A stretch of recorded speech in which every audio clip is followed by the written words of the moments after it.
Welcome to Book Time from Vision FM with me, Kabir Musa Jammaje. Today we are going to be listening to a keynote address by Professor Mustapha Ahmad Isah, a former VC of the Maitama Sule University. The speech was delivered during the maiden edition of Jammaje Day. I stand here to present a keynote address, which I entitled Jammaje English Academy, Celebrating 20 Years of Excellence. And I've structured my presentation into 3 parts. I would like to begin with the background, then talk about accomplishments, and then a section I called Looking Ahead. For the background, I would start with the establishment of the Jammaje English Academy. If I recall, the Jammaje English Academy started at the American Commercial College, Goranduse. That's the very site where the activities of this school started.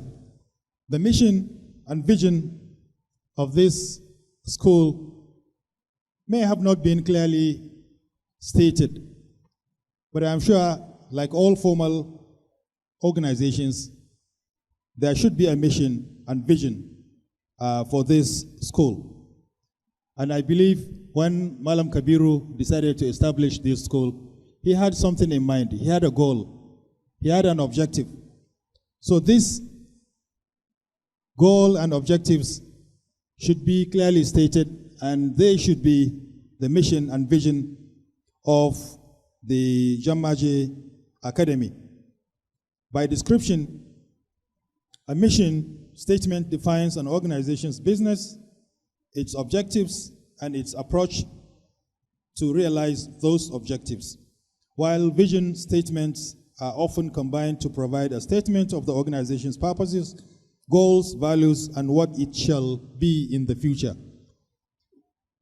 So I would like to call on the founder to make available the mission and vision of the Jammaje English Academy, if there is such mission and vision clearly spelled out. If there is none, then I would like to call on Kabir Jammaje to do so, because it's time that each stakeholder of this organization gets to know about the mission and vision of the organization, of the academy.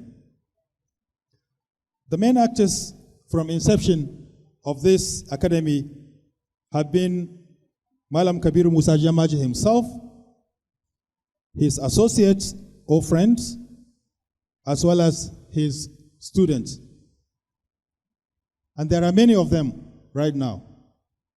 And I know some of them have gone ahead to establish their own academies. And I can mention names such as M.M. Haruna, Anas Aminu Kamfa. There are others such as the MC Abba Musa Idris. There's also Sadiq Madabo, Huzaifa Sani Ilyas, and many of them. These are the people that I know personally, but I am sure there are many others that I do not know personally or I cannot recollect. And the clients of this institution have been individuals, young and adults, who are interested in acquiring or developing proficiency in the English language. They decided to go to Jammaje Academy on their own, without compulsion. Nobody forced them to do so. They did so out of interest to either acquire skills that they didn't have or develop already existing skills in them, especially in the English language. These have been the clients from the beginning to the present. But in addition to this, there have been other beneficiaries of the establishment of these academies. Because right from Aminu Kano Commercial College, now many other schools that play hosts to this academy, they are also beneficiaries of the establishment of this academy. But in addition, the entire community in which these schools or these academies are situated also are beneficiaries, either directly or indirectly. So if you want, you can say the entire community of Kano for those schools that are in Kano and the communities of other places where such schools are cited. Now let me talk about the accomplishments. And these accomplishments are based on my own assessment. I've never spoken about them with Kabiru or any other staff running these academies. They were just my own assessment.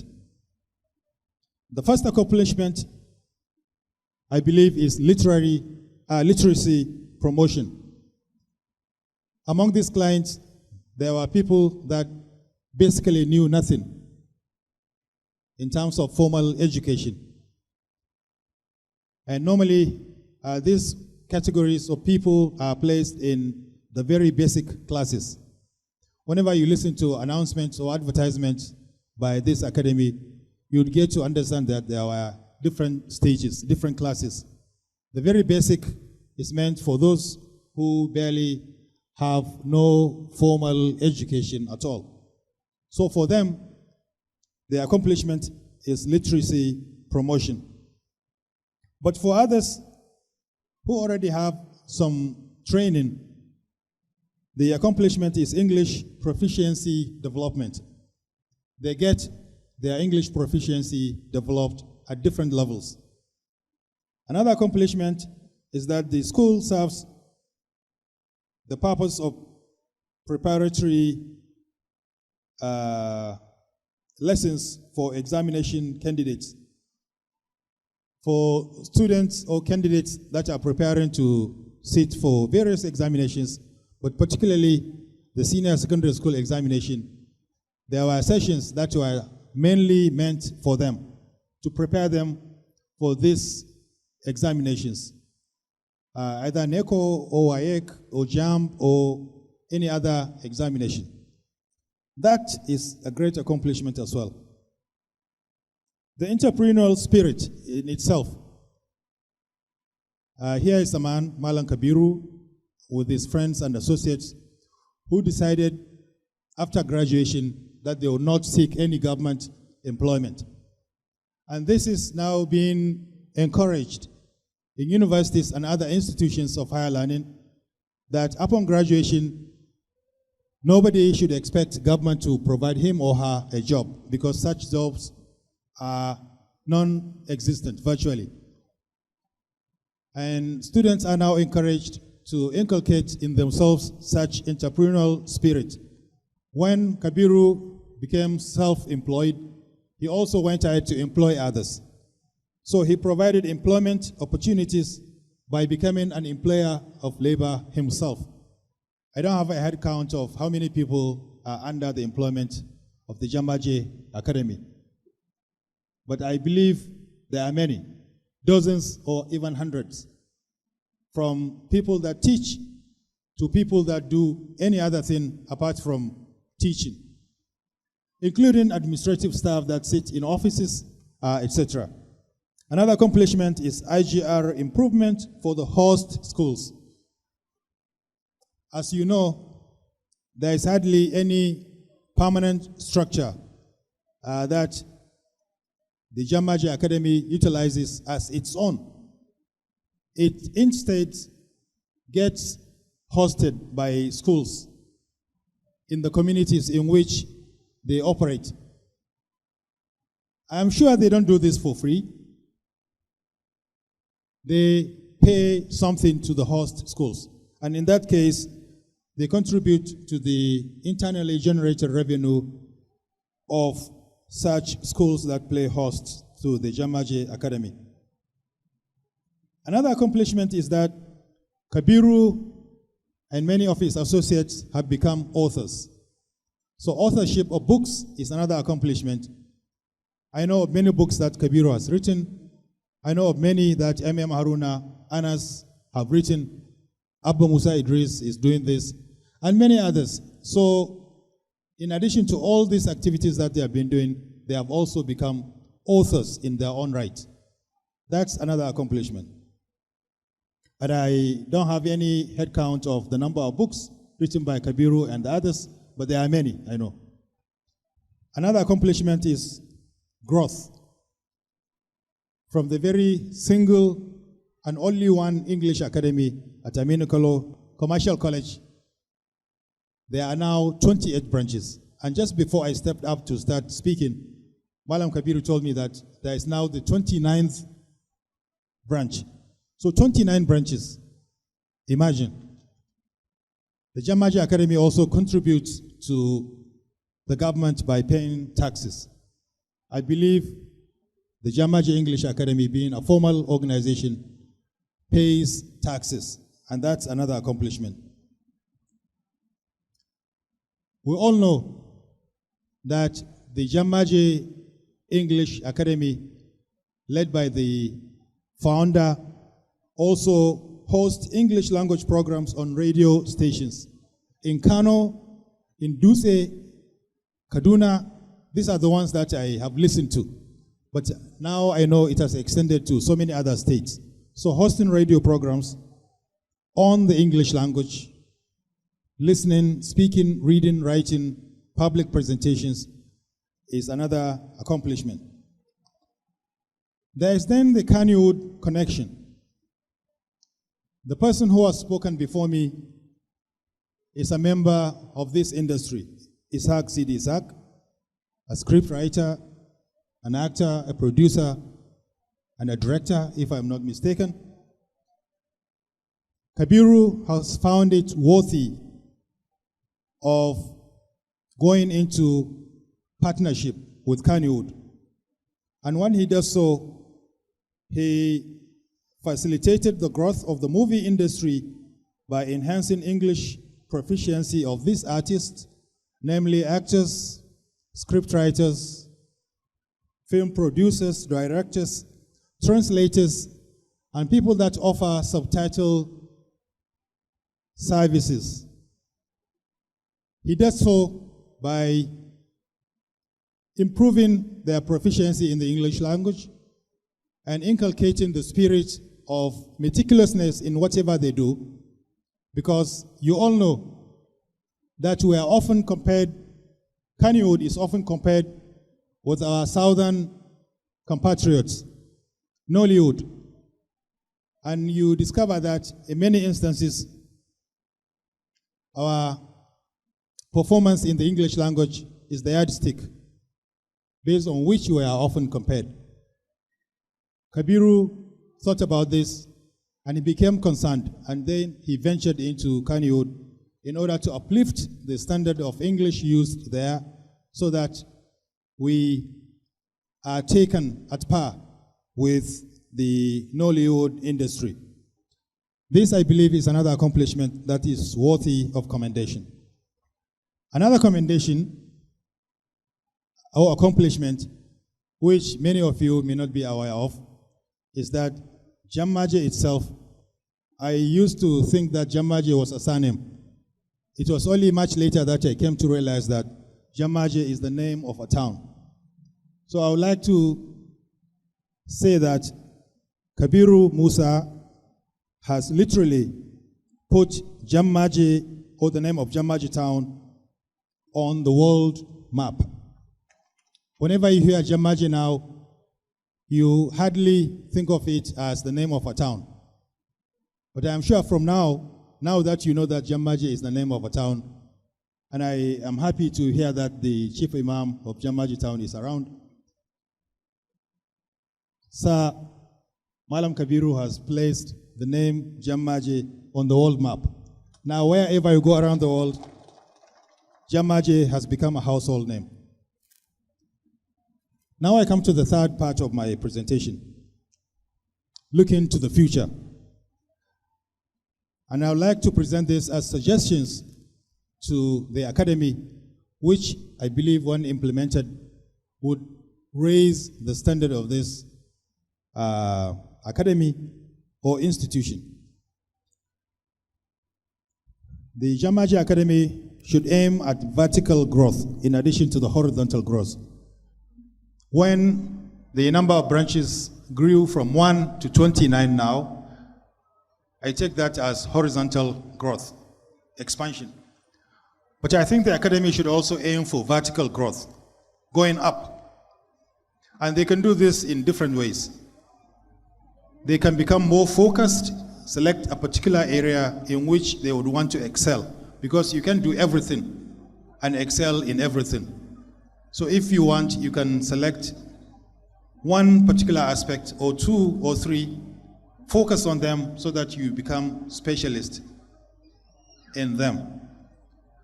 But there are many other ways of achieving vertical growth. The ultimate goal is to raise the standard of these academies, and there are different ways of doing this. The academy should also strive to seek funding opportunities.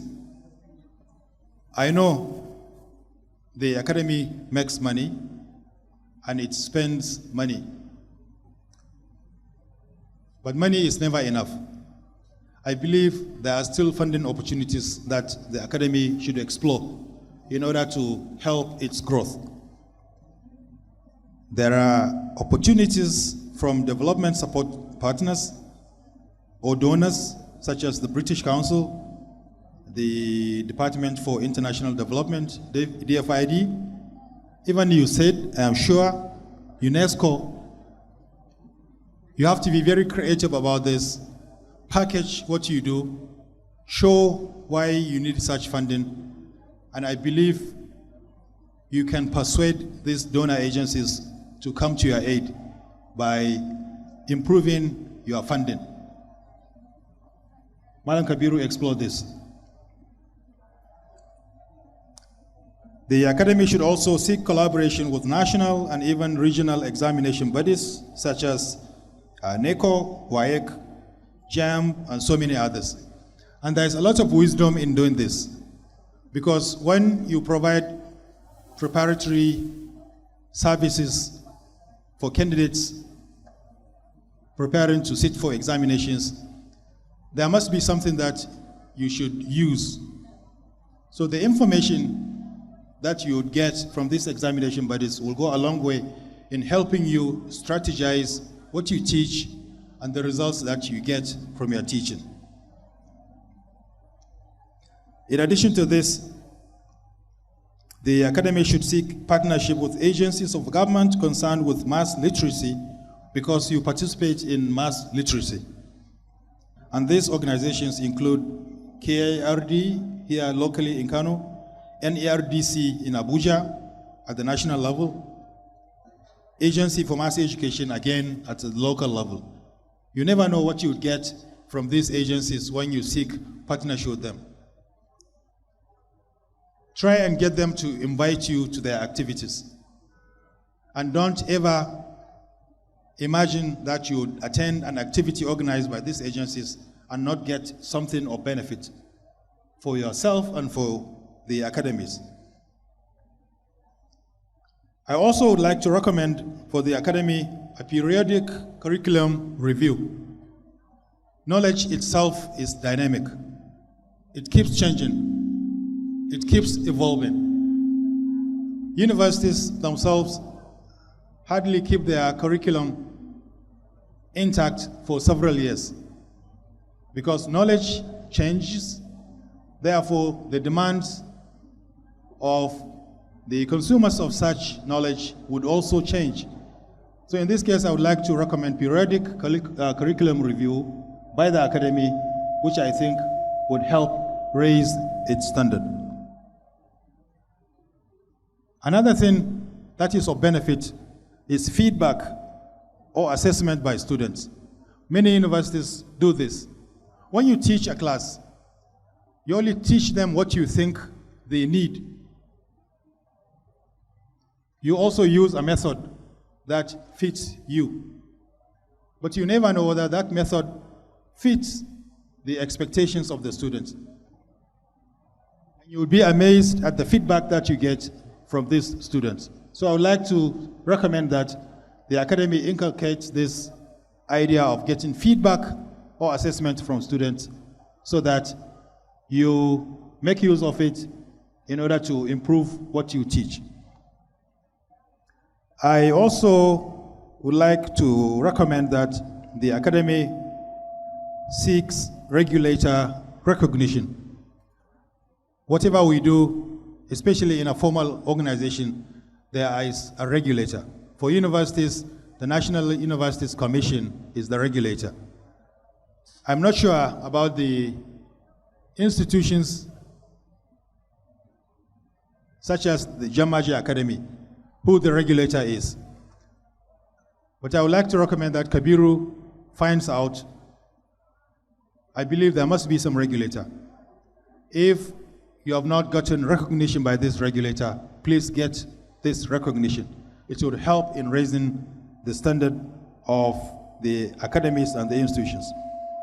You should also involve in teaching, in training of staff. Training is very important. Training of staff at universities and training institutions such as the National Teachers Institute in Kaduna, but also in universities, because training helps the staff that teach in these institutions to acquire new methods of teaching, discard old and non-working methods, as well as inculcate new ideas that come on daily basis. The academy should also, if there is none, establish libraries, both conventional and digital. I know how difficult it is to establish a library, especially for an academy that does not have a permanent structure. But I think the idea is worth thinking about. Think about this. Establish a library, conventional and digital. And there are different ways of doing this. In addition, and in relation to this, you should also explore digital English language teaching resources. This is because virtually all students that attend this English Academy have a mobile phone. And with a mobile phone, you can access unlimited resources globally, free of charge, that facilitate English language learning. And especially the fact that we hardly have any native speaker of English around, through digital resources, students would get to have access to English language native speakers, so that, particularly for pronunciation skills, they get to hear English spoken by native speakers. So please explore these digital resources, and don't ever think that it would be hard on the students, because virtually everyone has a mobile phone. Many have computers and tablets. And if they don't use their mobile phones or tablets for education purposes, they would end up using them for entertainment. So if entertainment, why not education? So please explore digital resources. I would like the academy to also sponsor commissioned research or encourage students in universities to conduct academic research, especially targeting impact assessment of this academy. Because I believe an institution that has existed for 20 years must have had an impact on its students, existing and former students. I don't know how many students these academies have graduated, and I don't know whether Malam Kabiru has kept records of this number of students. But I believe by now they must be in their thousands. They must be in their thousands. So either the academy should commission a research to find out the impact that this academy has had on these former students, or encourage students to conduct research into this. And then another idea related to this is that the academy should encourage the formation of an alumni association. These students that have come and passed through this academy are still willing to attend gatherings like this. Look at this number of people. I'm not sure each and everyone here has passed through this academy, but is related to this academy or to the people in this academy in one way or another. But there are thousands of others who are not here. Why not form an alumni association where you bring together all those that have gone through this institution. On a final note, I would like to say that at this level of growth, and when these suggestions are implemented, I believe the prospects of the Jammaje Academy are enormous. Thank you very much for your audience, and I would like to thank Kabir Jammaje for inviting me to present this short speech. I wish you all the best. You have listened to a speech by Professor Mustapha Ahmad Isah, a former VC of the Maitama Sule University. The speech was delivered during the maiden edition of Jammaje Day. On behalf of the management of Vision FM, I'm Kabir Musa Jammaje saying have a nice day.